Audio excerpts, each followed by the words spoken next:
السلام عليكم ورحمة الله وبركاته. الحمد لله نحمده ونستعينه ونستغفره ونعوذ بالله من شرور أنفسنا ومن سيئات أعمالنا. من يهده الله فلا مضل له ومن يضلل فلا هادي له.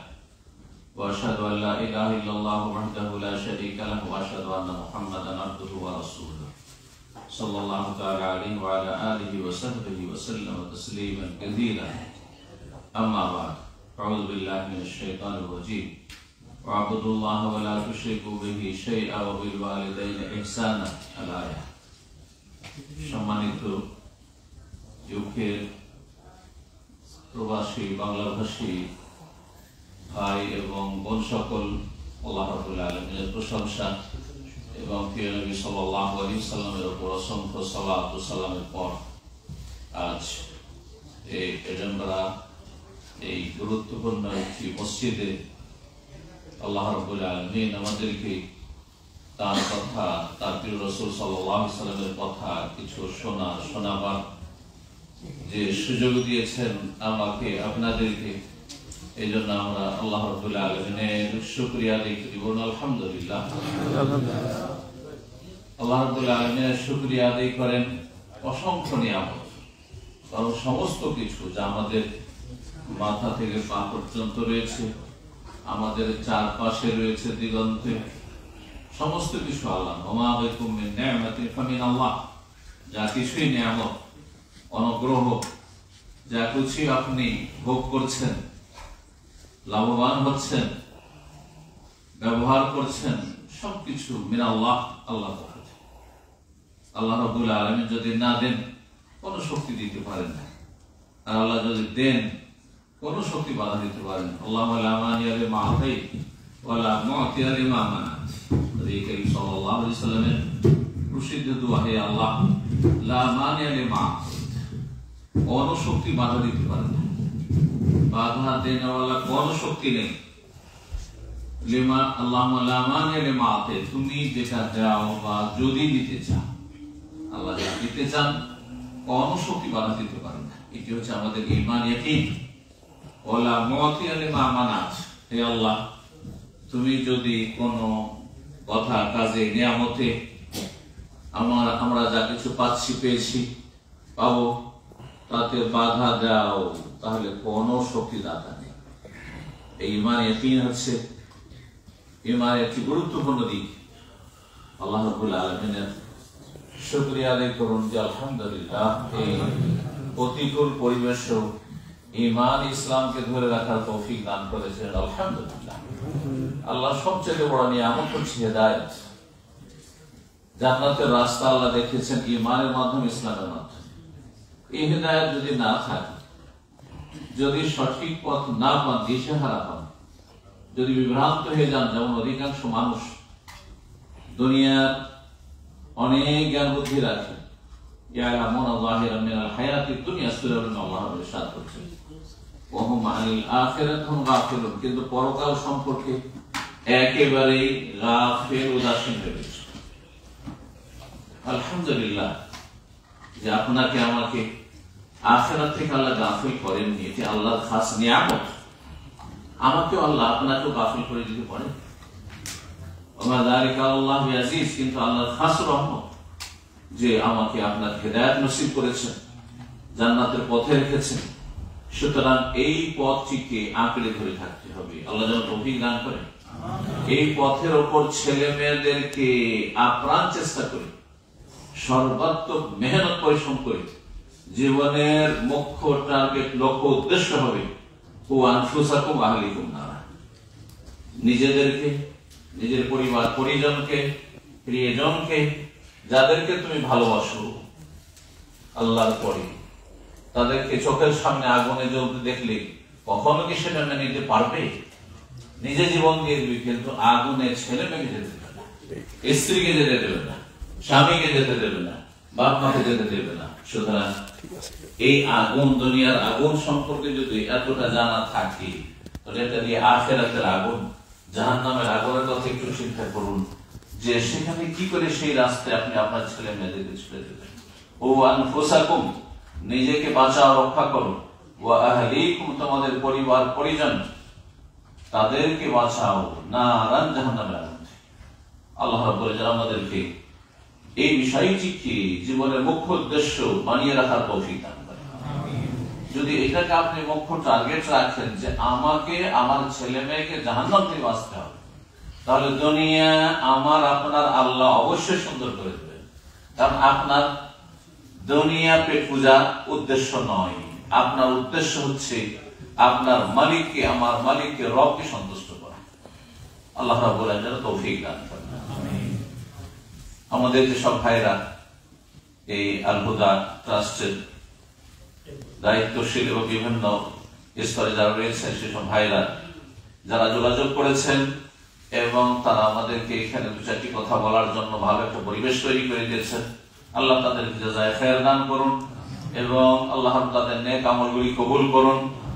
এই মসজিদ কর্তৃপক্ষ, মসজিদের দায়িত্বশীল যারা রয়েছেন, অন্য ভাষাভাষী আরো যারা, তাদেরকে আল্লাহ যেন জাযায়ে খায়র দান করেন এবং তাদের নেক আমলগুলি কবুল করেন এবং আমাদের ভুল ত্রুটি সবার থাকতে পারে, আল্লাহ সবাইকে যেন আল্লাহ মাফ করে দেন এবং ভালো পথে চলার যেন তৌফিক দান করেন, ভালো কাজে সার্বিক সহযোগিতার তৌফিক দান করেন। ওয়া তাআওয়ানু আলাল বিররি ওয়াত তাকওয়া ওয়া লা তাআওয়ানু আলাল ইসমি ওয়াল উদওয়ান। তোমরা ভালো কাজে, নেকির কাজে, আল্লাহর কাজে একে অপরকে সহযোগিতা করো, গুনাহের কাজে, অন্যায়ের কাজে, সীমা লঙ্ঘনের ক্ষেত্রে কেউ কারো সহযোগিতা করিও না। রব্বুল আলামিন সূরা মায়েদায় তাই ইরশাদ করেছেন। আল্লাহ যেন আমাদের ভালো পথের পথিক করে রাখেন। মা বোনেরা যারা হাজির হয়েছেন তাদেরকে আল্লাহ জাযায়ে খায়র দান করেন। দূর দূরান্ত থেকে, অনেক দূর থেকে অনেক ভাইরা এসেছেন, 100 কিলোমিটার দূর থেকে বা 100 মাইল দূর থেকে। আল্লাহ তাদের কদমে কদমে যারা যেখান থেকে এসেছেন এবং মানুষ ইখলাসের সাথে এখানে এসেছেন। এত ব্যস্ততার জীবন আজকাল, আর বিশেষভাবে পশ্চিমা দেশে মানুষ মেশিনের মতো ব্যস্ত থাকে, মেশিনের মতো কাজ করতে থাকে, কাজ করতে হয়। আল্লাহ রাব্বুল এই ব্যস্ততার মধ্যে যে দ্বীনের জন্য সময় বের করেছেন, আল্লাহ রাব্বুল আলামিন এতে যেন আরো বরকত দান করেন ও এটিকে দুনিয়া আখিরাতের সার্বিক কল্যাণের জন্য ওসিলা হিসেবে আল্লাহ কবুল করেন এবং জান্নাতের পথে আল্লাহ ইস্তেকামা, অটলতা আল্লাহ রাব্বুল আলামিন যেন দান করেন এই কামলের মাধ্যমে। সম্মানিত ভাতৃমণ্ডলী ভাইরা, যে বিষয়টি নিয়ে আলোচনা করতে বলেছেন সেটি হচ্ছে হকের সাথে বা অধিকার এবং দায়িত্বের সাথে সম্পর্কিত। তো বিভিন্ন হক এবং দায়িত্ব রয়েছে। এই বিষয়ে ভাইরা বলছিলেন বাবা মায়ের ক্ষেত্রে, বাবা মায়ের হক অধিকার, স্বামী স্ত্রীর অধিকার। এখন এক একটি বিষয় নিয়ে যদি আমরা আলোচনা করি তো কথা অনেক লম্বা হয়ে যাবে, আর আপনাদের আসলে সময় খুব ঘনিয়ে আসছে। সুতরাং এর মধ্যে অল্প সময়ে সংক্ষেপে ইনশাআল্লাহ তাআলা হুকুক এবং ওয়াজিবাত, অর্থাৎ কিছু অধিকার প্রাপ্য এবং কিছু দায়িত্ব সম্পর্কে আমাদের আলোচনা করব। বিশেষভাবে কোরআনে কারীমের সূরা নিসা আয়াত 36 সেটি আপনাদেরকে স্মরণ করিয়ে দেব। কোরআনে কারীমের চর্চা করব, কোরআনে কারীমের তরজমা তাফসীর সহ মাঝে মধ্যে হলো প্রতিদিন একটি দুটি করে আয়াত হইল পড়ার চেষ্টা করবেন, অর্থ বুঝে, যাতে করে আসমানের সিলেবাস, রবের আদেশ নিষেধগুলি সরাসরি আপনি নিজেই উপলব্ধি করতে পারেন, বুঝতে পারেন। শুধু ভায়া দিয়ে শুনে নয়, বরং সরাসরি কোরআনে কারীমের সাথে নিজেকে সম্পৃক্ত করবেন, রাসূলুল্লাহ সাল্লাল্লাহু আলাইহি ওয়াসাল্লামের হাদিস শরীফের সাথে আপনি নিজেকে সম্পৃক্ত করবেন এবং এর মাধ্যমে হবে যে ধীরে ধীরে ধীরে রিচার্জের মতো, রিচার্জ চার্জে, যেমন আজকাল এই যে মোবাইল আছে আপনাদের সাথে, এই যে চার্জের যত লাগে ধীরে ধীরে চার্জ বাড়বে, যতটা সময় চার্জে লাগে তত চার্জ বাড়বে। তো আপনি ওই যতক্ষণ পর্যন্ত আপনি যতটা সময় দিয়ে আপনি কোরআন কারীমের সাথে নিজেকে রিলেটেড রাখবেন, হাদিসের সাথে নিজেকে সম্পৃক্ত রাখবেন, মসজিদের সাথে নিজেকে সম্পৃক্ত রাখবেন, দ্বীনি কথা, ইসলামী ইমানি কথার সাথে সম্পৃক্ত রাখবেন, তত বেশি আপনার ইমানের রিচার্জ হতে থাকে। আল্লাহ রাব্বুল আলামিন যেন আরো বেশি তৌফিক দান করেন। সূরা নিসা আয়াত 36 আল্লাহ রাব্বুল আলামিন 10টি গুরুত্বপূর্ণ হকের কথা আলোচনা করেছেন। ওয়াবুদুল্লাহ ওয়া লা তুশরিকু বিহি শাইআ ওয়া বিল ওয়ালিদাইনি ইহসানা, এই দিয়ে আল্লাহ রাব্বুল আলামিন শুরু করেছেন। এই 10টি আয়াতটিকে তাফসীর কারগণ যেমন উল্লেখ করেছেন, তেমনি উল্লেখ করেছেন যারা আকীদার আইম্মায়ে কেরাম তারাও, যে 10টি হক অধিকার বিশিষ্ট আয়াতুল হুকুকুল আশরা, 10টি হক অধিকার বিশিষ্ট আয়াত। সবচেয়ে বড় হক, সবচেয়ে বড় অধিকার, মানুষের অধিকারের চাইতে মানুষের রবের অধিকার সবচেয়ে বড়। এবং মানুষের রব যিনি সৃষ্টি না করলে আসমান জমিন সৃষ্টি হতো না, যিনি সৃষ্টি না করলে আমাদের কোন অস্তিত্ব থাকতো না, যিনি সৃষ্টি না করলে কোনো কিছু সৃষ্টি হতো না। আল্লাহ খালিক কুল্লি শাই, আল্লাহর প্রতিটি বস্তুর সৃষ্টিকর্তা রব্বুল আলামিন। তার হক এবং তার সৃষ্টির হক, তার হক সবচেয়ে বড় হক, সবচেয়ে বড় হক এবং সর্বপ্রথম হক, সবচেয়ে বড় অধিকার এবং সর্বপ্রথম অধিকার, সবচেয়ে গুরুত্বপূর্ণ হক। আল্লাহ রাব্বুল আলামিন তাগীদ শুরু করেছেন ওয়াবুদুল্লাহ ওয়া লা তুশরিকু বিহি শাইআ, তোমরা আল্লাহর ইবাদত করো, একটি কথা। 2 নম্বর কথা ওয়ালা তুশরিকু বিহি শাইআ, তার সাথে কোনো কিছু শরীক করবে না, অংশীদার স্থাপন করবে না। তাহলে এই দুটো যে বিষয়, দুটোর একটি থাকলে হবে না, দুটোই থাকতে হবে। এই কথাটি আমাদেরকে বুঝতে হবে। কারণ অনেক মুসলিম ভাই বোনেরা আছেন যাদের মধ্যে দুটোর একটা আছে, হয় প্রথমটি আছে আর না হলে দ্বিতীয়টি আছে। এই দুটো মিলেই আল্লাহ রাব্বুল আলামিন হক। একটি হচ্ছে ইতিবাচক পজিটিভ, আর একটি হচ্ছে নেতিবাচক নেগেটিভ। দুটো মিলেই হচ্ছে রাব্বুল আলামিন হক। যেমন আপনার জীবনের প্রতিটি ক্ষেত্রে আপনি যদি ভালো মানুষ হতে চান তো ভালো কাজ করবেন, ভালো কথা বলবেন, মন্দ কথা কাজ থেকে বেঁচে থাকবেন, ইতিবাচক ও নেতিবাচক। শুধু একটি যে ভালো কাজ করেন, ভালো কথা বলেন, কিন্তু মন্দ কথা কাজ থেকে বেঁচে থাকেন না, আপনাকে 100 বছর পৃথিবীতে থাকে কেউ ভালো মানুষ বলবে না। কারণ ভালো কাজ করছেন আবার মন্দ কাজও করছেন, ভালো কাজ করবেন, মন্দ কাজ করবেন না, দুটোই থাকতে হবে। আচ্ছা, যদি এর বিপরীত থাকে, মন্দ কাজ করেন না, হ্যাঁ এটা ঠিক আছে, নেগেটিভ ঠিক আছে, কিন্তু ভালো কাজও করেন না, ভালো কাজ করতে ভালো কাজ করেন না, তাহলে আপনি কখনো ভালো মানুষ হতে পারবেন না। যে যেখানে আছেন আপন আপন জায়গায় থেকে যদি আপনাদের মধ্যে এইরকম চরিত্র থাকে যে কেউ ভালো কাজ করছেন, মন্দ কাজও করছেন, তাহলে ভালো মানুষ না। আবার কেউ আছেন যে মন্দ কাজ করছেন না, ভালো কাজও করছেন না, সেও ভালো মানুষ না। তাহলে কি করতে হবে? দুটোই থাকতে হবে, হ্যাঁ এবং না মিলেই হচ্ছে ভালো মানুষ। আল্লাহর হকটিও হ্যাঁ এবং না দুটো বিশিষ্ট, দুটোর একটি থাকলে আপনি আল্লাহর বান্দা না, আল্লাহর গোলাম না, আল্লাহ রাব্বুল আলামিনের আপনি অনুগত না, অবাধ্য না, ওয়াবুদুল্লাহ, আল্লাহর ইবাদত করো। তাহলে আপনাকে জানতে হবে যে রবের ইবাদত কি, যেই জন্য আমাকে আপনাকে সৃষ্টি করা হয়েছে। ওমা খালাকতুল জিন্না ওয়াল ইনসা ইল্লা লিয়াবুদুন, মানুষ জিনকে আমি সৃষ্টি করতাম না।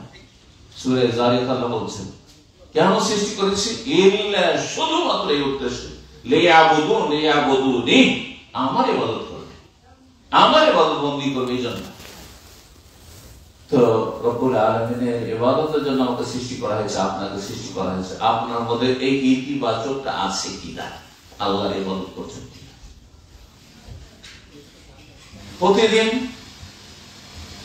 প্রতিদিনের ইবাদত সবচেয়ে গুরুত্বপূর্ণ। প্রতিদিনের ইবাদত আপনি সালাত দিয়ে শুরু করেন তাওহীদের পরে। যদি 1 নম্বর তাওহীদ না থাকলে আপনার সালাত নামাজও কাজে আসবে না, যাকাতও কাজে আসবে না, রোজাও কাজে আসবে না, হজও কাজে আসবে না, উমরাও কাজে আসবে না, আর মানুষের হক আদায় করাও কাজে আসবে না, ভালো চরিত্রও কাজে আসবে না, কোন ফরজ নফল কাজে আসবে না। তাওহীদ অর্থাৎ আল্লাহর একত্ব ভিত্তিক ইবাদত করা। মূল ফাউন্ডেশন ঠিক থাকতে হবে, তারপর যত তলা আপনি টাওয়ার উঠান সব ঠিক থাকবে। যদি আপনার বেগ মজবুত থাকে, আর ফাউন্ডেশনটাই বেকার থাকে তাহলে এক তলাও টিকবে না। তো তাওহীদ হচ্ছে সেই ভিত। হ্যাঁ, ইবাদতের জীবনে, ঈমান ইসলামের জীবনে তাওহীদ, আল্লাহর একত্ব ভিত্তিক ইবাদতবন্দি করা, শুধু ইবাদত না। একত্ব ভিত্তিক কি? যে এক আল্লাহর ইবাদত করবেন, ওয়াবুদুল্লাহ, আর কারো ইবাদত করবেন না। সামান্য ইবাদত আল্লাহ ছাড়া কাউকে দেবেন না। তাহলে এখানে যখন আল্লাহর ইবাদত আসলো আর অন্যের আসলো, আল্লাহর ইবাদত তাওহীদ, অন্যের ইবাদত শিরক, আর ইবাদত একটি বিষয় আসলো। তাহলে ইবাদত কি সেটা জানতাম না। কিছু ইবাদত অন্তরের আছে, কিছু জবানের ইবাদত রয়েছে, কিছু অঙ্গ প্রত্যঙ্গের ইবাদত রয়েছে, কিছু অর্থের ইবাদত রয়েছে, ধন সম্পত্তি ইবাদত হয়ে থাকে। যতগুলি ইবাদত হয়ে থাকে সবগুলি একমাত্র আল্লাহ রাব্বুল আলামিনের জন্য, আর কারো জন্য না। দৈনিক ইবাদত, আগে ইতিবাচকটা দেখি, পজিটিভটা দেখি। 5 ওয়াক্ত সালাত থাকতে হবে, 5 ওয়াক্ত সালাত থাকতে হবে। যেমন মসজিদের আমরা মুসলিম আসল হচ্ছে যে আমাদের জীবনে শিরক নেই, এটাই হচ্ছে আসল। যদিও ব্যতিক্রম অনেক বেশি, কিন্তু এটা কখনো কামনা হইতে পারে না। যদি আপনি ইসলাম বুঝতেন, তাহলে আপনার সাথে অমুসলিম বিজাতির পার্থক্য হচ্ছে মূল যে তারা বহু উপাস্যের পূজা করেন, বহু মাবুদের পূজা করেন, আর আপনি একমাত্র রবের ইবাদতবন্দি করেন। এটাই তো পার্থক্য, মূল পার্থক্য।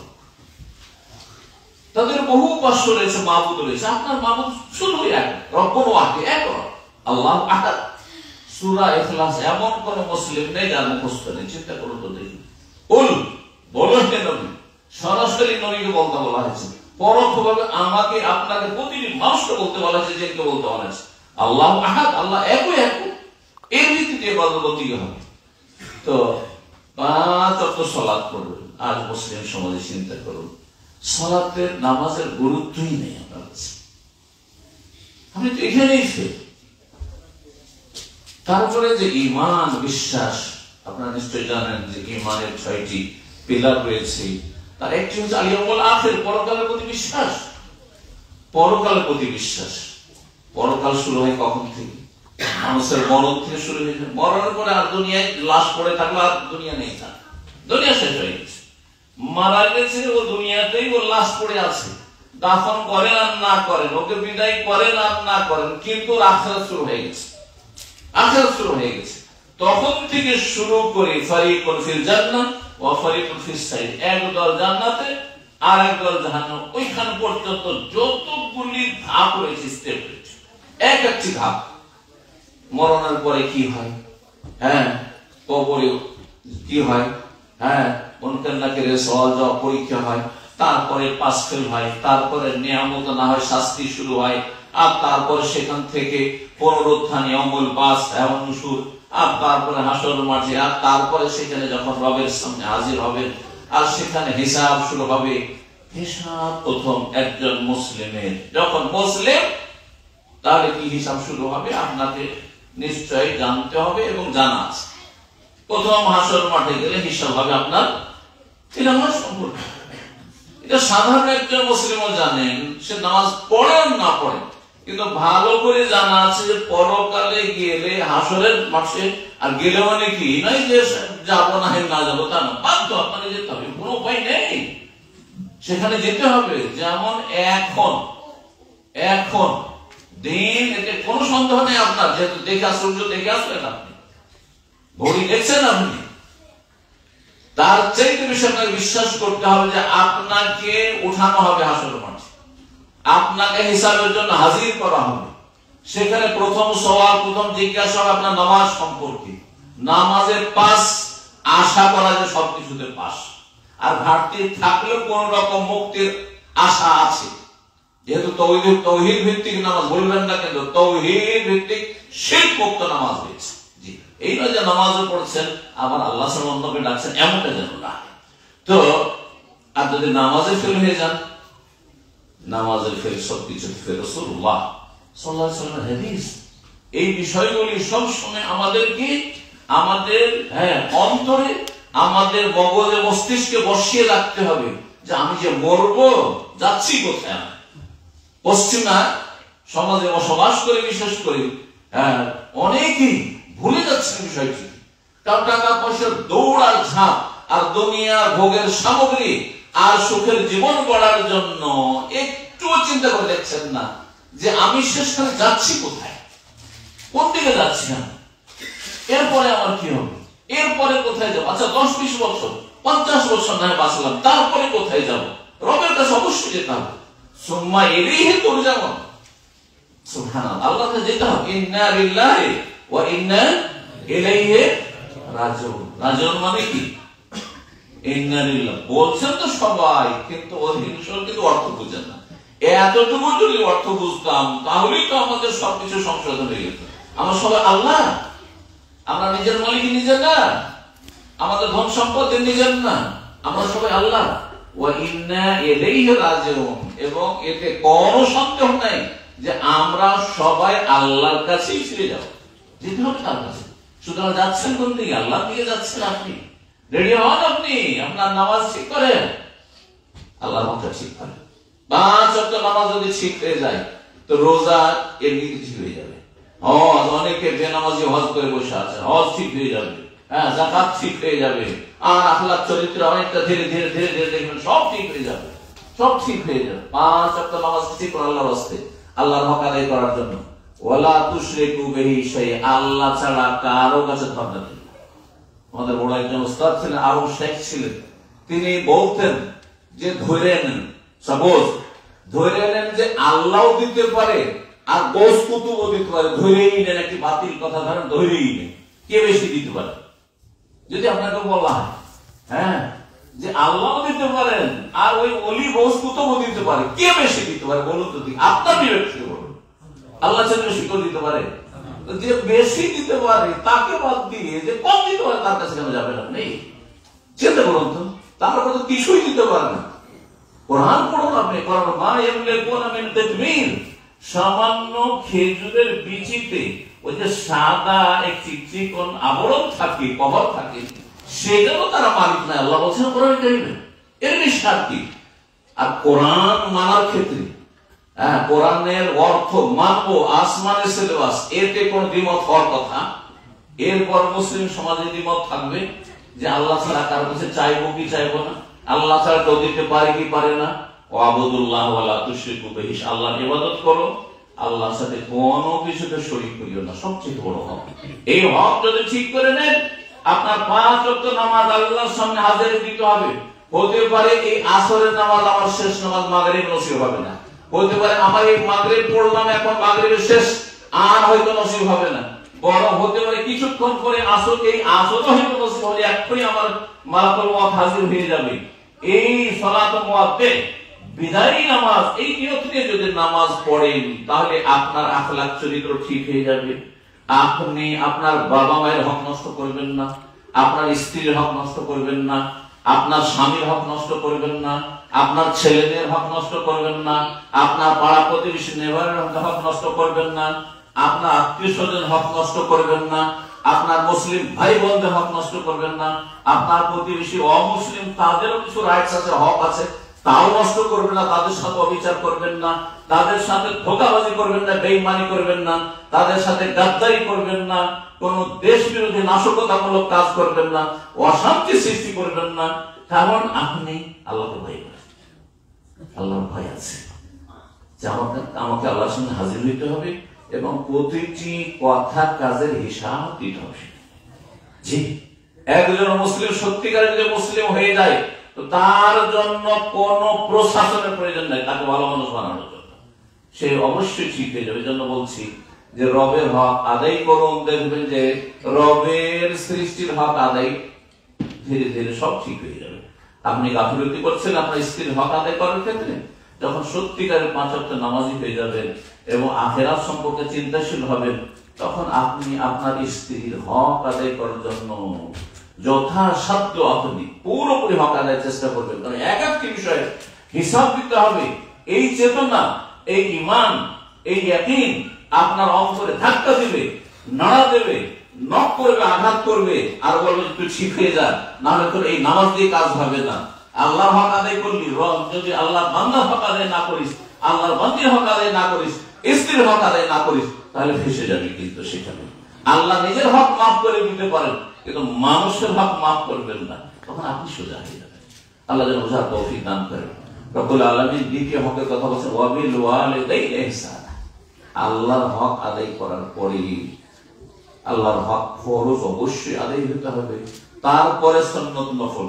মাঝে মাঝে খুব সুন্নত নফল করলেন আপনি, আর ফরজ আপনি গায়েব করে দিলেন, কমিয়ে দিলেন, এইরকম মুসলিম হবেন না। বুঝে শুনে পড়ে শুনে মুসলিম হওয়ার চেষ্টা করেন, অন্তত ইসলামটাকে বোঝার চেষ্টা করেন। একটা হচ্ছে বাধ্যতামূলক, যেটা সবসময় করে যে প্রতিদিনের 17 রাকাত নামাজে 1 রাকাতও যেন কম না হয়, এটা অবশ্যই থাকতে হবে। আল্লাহ যেন তৌফিক দান করেন। আর তারপরে পিতা মাতার সাথে সদাচরণ করবেন।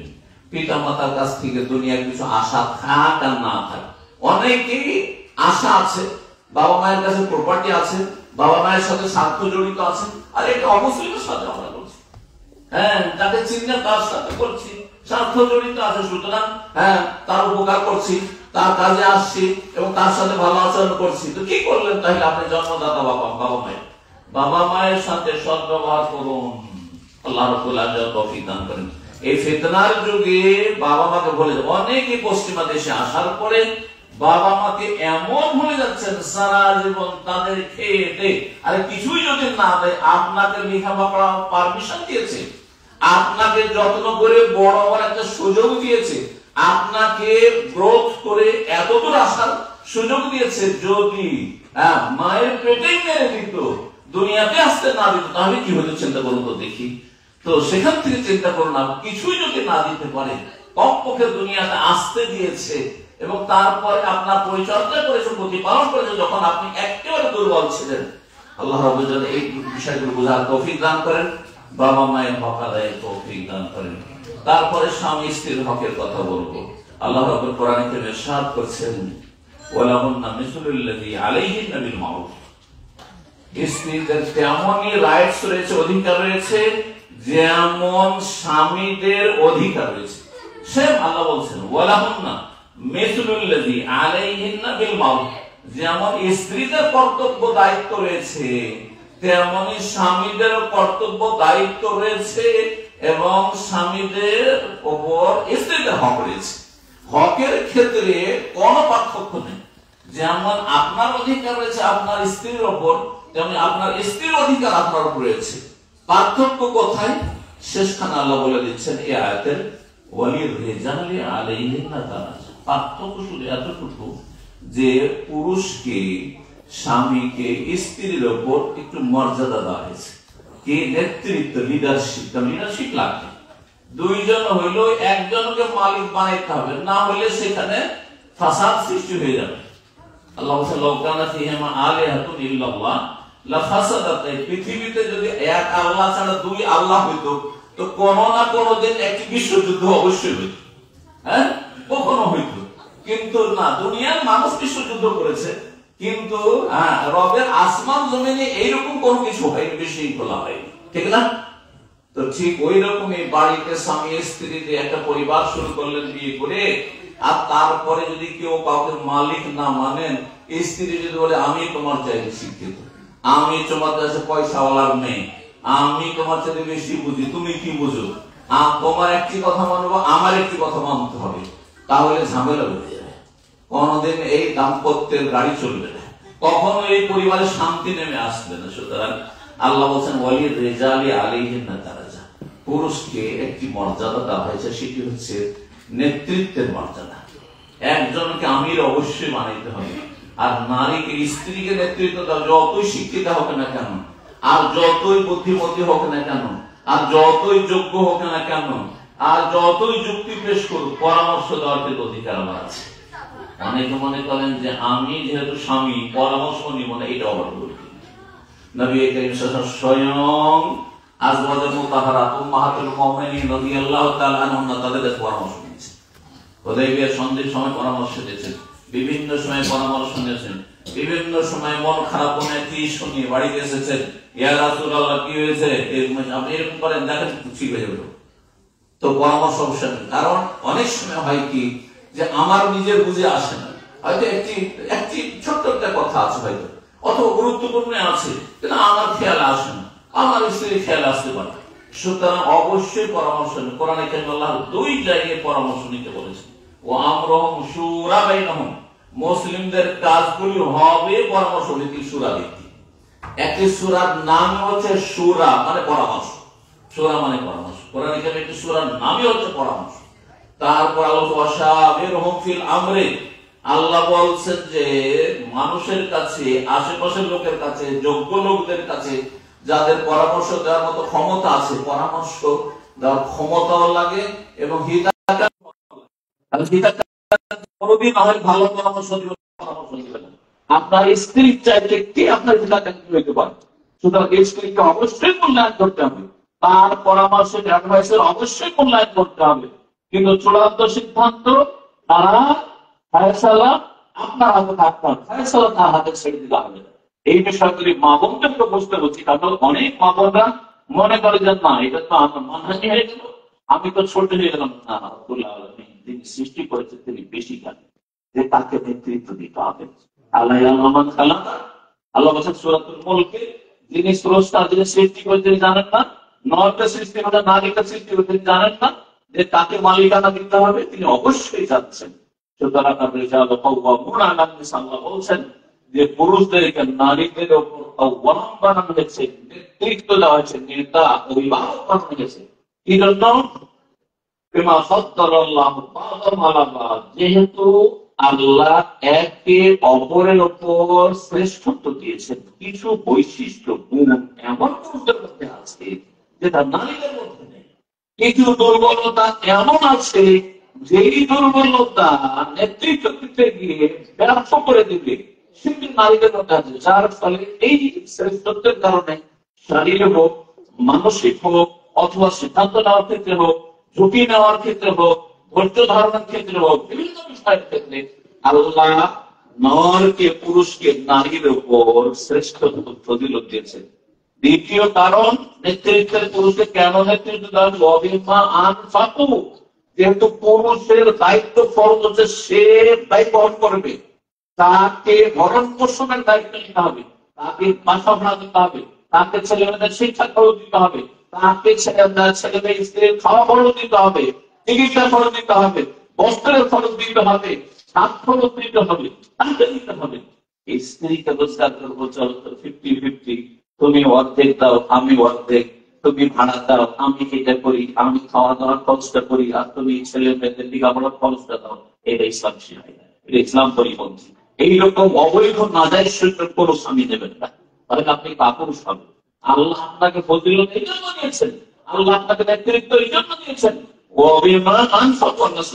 বলছেন যেহেতু খরচ পুরুষে করবে, সেজন্য তাকে লিডারশিপ দেওয়া হয়েছে, আর তাকে আমি কিছু ক্ষমতা দিয়েছি, যেই ক্ষমতা নারীকে তিনি, সেজন্য তাকে লিডারশিপ দুটো কারণ আল্লাহ বর্ণনা করেছেন। সুতরাং নেতৃত্ব মা বোনদেরকে বলবো, স্বামীর হাতে ছেড়ে দেন, পরামর্শ দিতে থাকেন। যদি পরামর্শ নেই তাহলে খুব ভালো, যদি না নেই মন খারাপ করবেন না, সবর করবেন। তাহলে ধৈর্য ছাড়া পৃথিবী অচল। ধৈর্য না ধারণ করলে রাস্তাঘাটে চলতে পারবেন না। অনেক আপনার সাথে খারাপ আচরণ করবে, কিন্তু আপনি সেখানে যদি খারাপের বদলা খারাপ করেন, আপনি কি চলতে পারবেন? আপনি পাশের লোকের সাথে বসবাস করতে পারবেন? আপনি কি সম অবস্থান করতে পারবেন? আজে বাজে লোকের সাথে, খারাপ লোকের সাথে, ভালো মানুষরাও খারাপের সাথে করছি, তাহলে চলতে হচ্ছে। সেখানে ধৈর্য ধারণ করতে হবে। আল্লাহ বলছেন ধৈর্য ধারণ করো, একে অপরকে ধৈর্যের তালিম দিতে বেশি শিক্ষা করো। রব্বুল আলামিন যেন তৌফিক দান করেন। সম্মানিত ভাতৃমণ্ডলী, রব্বুল আলামিন আমাদেরকে প্রত্যেকের হক নির্ধারণ করে দিয়েছে। এটি হাদিসে রয়েছে, ইন্নাল্লাহ কাদ আতা কুল্লাযী হাক্কিন হাক্কা। আল্লাহ প্রত্যেক ব্যক্তিকে, প্রত্যেক সৃষ্টিকে তার ন্যায্য প্রাপ্য অধিকার তার বিধানে, কোরআন এবং সুন্নাহর ওহীর বিধানে দিয়ে দিয়েছে। তার হক, স্বামীর হক কতটা, স্ত্রীর হক, স্ত্রীর হক কতটা, আল্লাহ এইসব বিষয়গুলি বর্ণনা করে দিয়েছেন। সংক্ষেপে কোরআনে কারীমে বর্ণনা করেছেন এবং বিস্তারিত রাসূলুল্লাহ সাল্লাল্লাহু আলাইহি ওয়াসাল্লাম তার কথার দ্বারা, কাজের দ্বারা বর্ণনা করেছেন। সুতরাং আমরা একে অপরের হকের ক্ষেত্রে যেন যত্নশীল হই এবং হক আদায়ের জন্য সর্বাত্মক চেষ্টা করি, এবং আমাদের দুর্বলতা রয়েছে সেই দুর্বলতা থেকে মুক্তি লাভের জন্য চেষ্টা করি। আল্লাহ যেন তৌফিক দান করেন। আবার স্মরণ করিয়ে দিচ্ছি যে আমাদের প্রত্যেককে হক সম্পর্কে জিজ্ঞাসা করা হবে। এই সহিহ বুখারীতে দিয়েছে পরিচিত হাদিস, আল্লাহ কুল্লুকুম রাঈন, শুনে রাখো তোমাদের প্রত্যেকেই দায়িত্বশীল, প্রত্যেকেই তোমাদের অভিভাবক। অকুল্লুকুম মাসউলুন আন রাইয়াতিহি, আর প্রত্যেককে জিজ্ঞাসা করা হবে তার নেতৃত্ব সম্পর্কে, তার রাখালি সম্পর্কে, তার মালিকানা সম্পর্কে, তার অভিভাবকত্ব সম্পর্কে। প্রত্যেকে দায়িত্বশীল আপন আপন জায়গায় থেকে, ওপর মহল থেকে শুরু করে একেবারে নিম্ন স্তর পর্যন্ত প্রত্যেকে কিছু না কিছু দায়িত্ব দেওয়া হচ্ছে, কিছু না কিছু দায়িত্ব দেওয়া হচ্ছে, ছোট হোক আর বড় হোক। তারপরে এক একটি করে রাসূলুল্লাহ বর্ণনা করছেন, ইমামুল্লাযী আলান নাসির আইন, দেশের শাসক, দেশের সরকার, দেশের প্রধান, তার উপর সবচেয়ে বড় দায়িত্ব রয়েছে, গোটা দেশের দায়িত্ব রয়েছে, গোটা দেশের জনগণের দায়িত্ব রয়েছে, গোটা দেশের মানুষের কল্যাণের আর সুখে শান্তিতে নিরাপত্তায় বসবাসের দায়িত্ব রয়েছে, ইত্যাদি ইত্যাদি সব দায়িত্ব রয়েছে। দুনিয়াতে যতই প্রভাবশালী হোক, তার কাছে শোকজ করতে হয় না তাকে, কেউ তার কাছে কোনো চান্স পায় না অভিযোগ করার, কিন্তু হাসরের মাঠে যখন হিসাব শুরু হবে এক একটি করে, তখন তাকেও জিজ্ঞাসা করা হবে তার এই দায়িত্ব সম্পর্কে, যে এদের সংরক্ষণ করেছিল, এদের হেফাজত করেছিল, এই আমানত রক্ষা করেছিল, নাকি আমাদের খেয়ানত করেছিল, দায়িত্ব যে ন্যস্ত করা আছে, দায়িত্ব যথাযথ পালন করেছিল না দুর্নীতি করেছিল। আল্লাহ রাব্বুল আলামিন বিষয়গুলো বোঝার তৌফিক দান করেন। বলছেন তারপরে পারিবারিক ক্ষেত্রে স্বামী স্ত্রী ক্ষেত্রে রাসূলুল্লাহ পুরুষ হচ্ছে দায়িত্বশীল তার পরিবার, স্ত্রী ছেলে মেয়েদের ক্ষেত্রে। আপনি দায়িত্বশীল আপনার স্ত্রী এবং ছেলে মেয়েদের জন্য। আপনার জিজ্ঞাসা করা হবে আপনাকে আমাকে আমাদের দায়িত্ব সম্পর্কে। স্বামীর বাড়িতে সে হচ্ছে দায়িত্বশীল, স্বামী বাইরে চলে গেছে, বাড়িতে ধন সম্পদ আছে, টাকা পয়সা আছে, এবং তার ইজ্জত আছে, তার আত্মসম্মান আছে, তার সতীত্ব আছে, এগুলির হেফাজত করেছে কিনা, তার জীবনটা হেফাজত করেছে কিনা, তার বাণিজ্যতা হেফাজত করেছে না, তার স্বামীর সম্মানের হেফাজত করেছে কিনা, স্বামীর ধন সম্পদের হেফাজত করেছে কিনা, নাকি আমাদের খেয়ানত করেছে পয়সার ক্ষেত্রে, আমাদের খেয়ানত করেছে সতীত্বর ক্ষেত্রে, ইজ্জত আবরুর ক্ষেত্রে। ওই নারীকে তার স্বামীর বাড়ি সম্পর্কে, ছেলে মেয়েদের সম্পর্কে অনেক সময় বাবা খবরই পায় না, মা সব জানে, কিন্তু ছেলে মেয়েরা খারাপ হয়ে যাচ্ছে, মা লুকিয়ে রেখে দিচ্ছে, স্বামীকে জানাচ্ছেন, অভিযোগ করছে না, এবং ছেলে মেয়েদের সংশোধনের চেষ্টা করছেন না, যতটা যেভাবে যেখানে সম্ভব সেইভাবে। আর এইসব যখন বড় বিষয় হয়ে যাচ্ছে, তখন স্বামী জানতে পারছে, তখন হাত ছাড়া হয়ে গেছে। সুতরাং এই ক্ষেত্রে নারীদেরকে জবাব দিতে হবে। আল্লাহ তৌফিক দান করেন। আযানের সময় হয়ে গেছে, সেজন্য আমার আলোচনা এখানে শেষ করছি।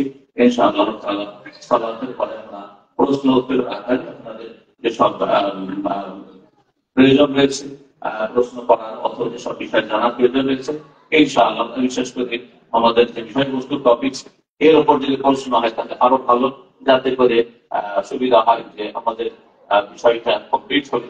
আল্লাহ রাব্বুল আলামিন তৌফিক দান করেন, এবং আবার আপনাদের জন্য দোয়া করে অন্তর থেকে আল্লাহ আপনাদের যাবতীয় প্রতিদান দান করেন, সুখে শান্তিতে রাখেন, মানসিক, শারীরিক, পারিবারিক, সার্বিক, আর্থিক সব দিক থেকে শান্তিতে রাখেন, ভালো মুসিবত থেকে আল্লাহ হেফাজতে রাখেন, আল্লাহ রাব্বুল আলামিন জান্নাতের পথে রাখেন। ছেলে মেয়েদেরকে প্রতিকূল অবস্থায় পশ্চিমা দেশে ইসলামের উপর মানুষ করার জন্য তৌফিক দান করেন। জাযাকুমুল্লাহু খাইরান। সুবহান রাব্বিকা রাব্বিল ইজ্জাতি আম্মা ইয়াসিফুন ওয়া সালামুন আলাল মুরসালিন ওয়ালহামদুলিল্লাহি